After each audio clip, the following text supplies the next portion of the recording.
aku dengar ya kayak Kak Yanti ada kesaksian tentang kebaikan Tuhan. Boleh nggak sih Kak ceritain kebaikan Tuhan apa sih yang Kak Yanti alamin bersama keluarga gitu? Saya dan keluarga saya mengalami kebaikan Tuhan di tahun 2019 di bulan Desember yang awal sih. Awal Desember. Jadi saya mengalami perdarahan hamil anak yang kedua. Jadi usia kandungan saya waktu itu 8 bulan. Udah 8 bulan Kak. Berarti mengalami pendarahan di usia kandungan 8 bulan. Wah, boleh tau nggak sih Kak gimana kejadiannya? Apakah memang sebelumnya ada riwayat sakit kah atau emang dari awal kehamilan ada masalah atau gimana? Jadi kalau dari awal nggak ada masalah apa-apa sampai kejadian itu. Nah, jadi setiap kita USG itu kondisi kandungan saya baik-baik. Berarti kondisinya baik nih ya? Iya. Selama 8 bulan? Iya. Oke, terus gimana tuh Kak ceritanya sampai tiba-tiba pendarahan? Iya, jadi ternyata setelah diperiksa ke dokter itu plasenta perfia. Nah itu kondisi di mana plasenta saya menutupi jalan lahir. Plasentanya menutupi jalan lahir? Iya. Padahal sebelumnya baik-baik saja? Oke. Terus pada akhirnya saya dirawat di rumah sakit. Waktu diperiksa, dokter bilang plasenta perfia dan ini mengalami kondisi di mana nggak normal. Artinya posisi bayi itu sudah nggak pas untuk melahirkan normal gitu kan. And then dia bilang siap-siap saja kalau ibu nanti harus melahirkan lebih awal. Artinya anak saya prematur. Harus kalaupun misalnya pendarahan berlanjut gitu Kak, berarti mau nggak mau harus disesar gitu. Karena posisinya juga tidak memungkinkan gitu Kak. Iya. Oke, terus setelah keluar dari ruang dokter, kita ingat gitu janji Tuhan gitu bahwa oleh bilu-bilu Yesus saya pasti sembuh. Kamu pasti sembuh, suami saya bilang. Terus sepanjang malam saya dirawat di rumah sakit selalu kita tepuk tangan kandungan. And then Kalia dan rekan-rekan yang lain juga datang mengunjungi saya, menguatkan terus gitu bahwa pendarahan itu akan berhenti gitu. Harapkan seperti apa yang kamu harapkan gitu. Dan kita harapkan dan imani gitu bahwa pendarahan ini akan berhenti. Gitu. Dokter bilang kita lihat 3 hari ke depan. Gitu. Terus hari kedua di malam hari kedua saya berapa kali keluar masuk ke kamar mandi.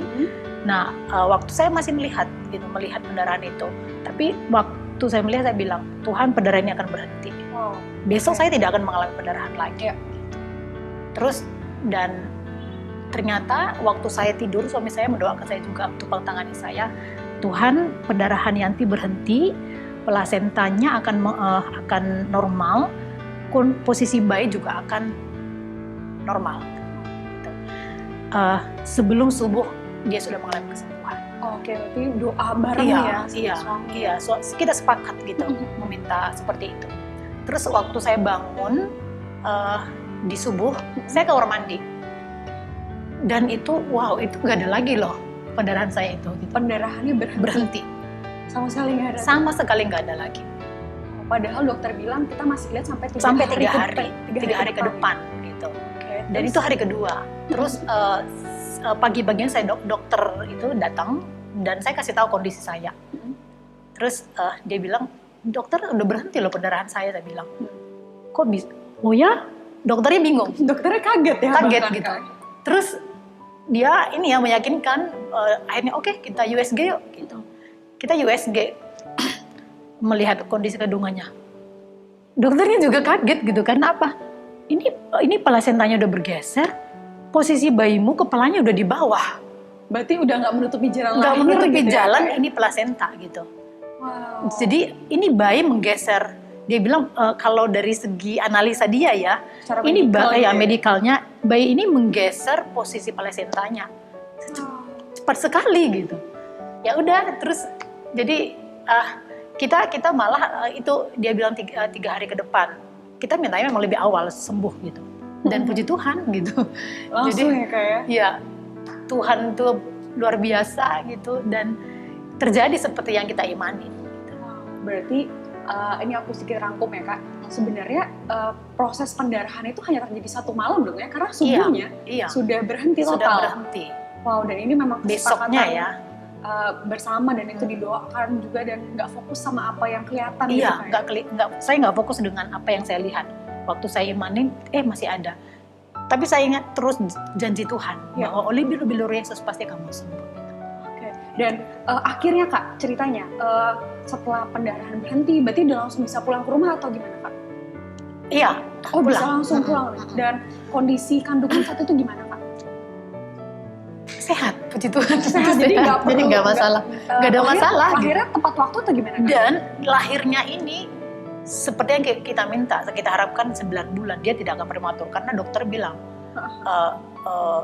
kalau kamu pulang hati-hati gitu, artinya harus lebih menjaga kondisi bayimu seperti itu. Tapi ya itu kita mengingat terus janji Tuhan bahwa kita nggak fokus kepada apa yang dibilang dokternya gitu. Kita fokus kepada janji Tuhan dan bayi saya itu, anak saya lahir tepat waktu gitu. Tepat waktu berarti pas 9 bulan. Pas 9 bulan. Berarti nggak prematur. Nggak prematur. Sesuai dengan apa yang diharapkan dan didoakan ya Kak. Iya, benar. Wow, luar biasa. Agak ini ya.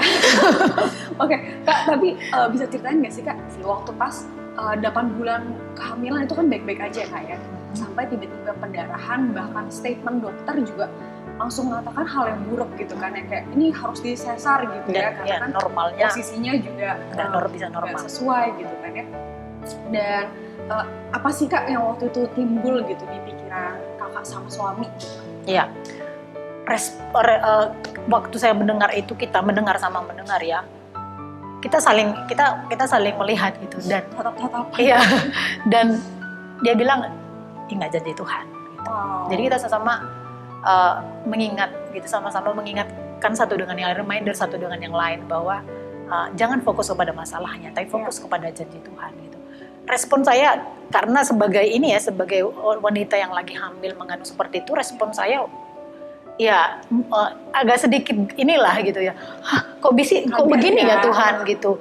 Bukankah nggak ada terjadi apa-apa, kok begini ya awal begitu. Tapi waktu kita keluar dari ruangan dokter itu, kita sepakat bahwa jangan fokus pada masalah, fokus kepada Tuhan, janji Tuhan apa gitu. Wow, luar biasa banget Kak Yanti. Sangat meneguhkan bagaimana Kak Yanti bersama suami tetap sepakat gitu ya, dan tidak fokus pada ketakutan, nggak fokus dengan statement dokter yang gitu menakutkan ya. saya menakutkan gitu. Bahkan yang dokter bilang 3 hari, bahkan hanya terjadi dalam waktu 1 malam gitu. Dan bahkan dokter pun terkejut gitu. Thank you banget Kak Yanti untuk kesaksiannya. Sama-sama. Berarti sekarang siapa nama anaknya Kak? Faith Ya, namanya Iman ya? Iya. Udah umur berapa sekarang? 1 tahun 2 bulan. Oh berarti lahir di Januari 2020 sebelum pandemi. Iya, ya? benar-benar. Luar biasa banget. Terima kasih banyak Kak Sama-sama. Yanti untuk kesaksiannya, sangat Tuhan menguatkan. berkati. Pasti Faith bertumbuh dengan luar biasa. Amin. Pasti menjadi berkat buat keluarga. Amin.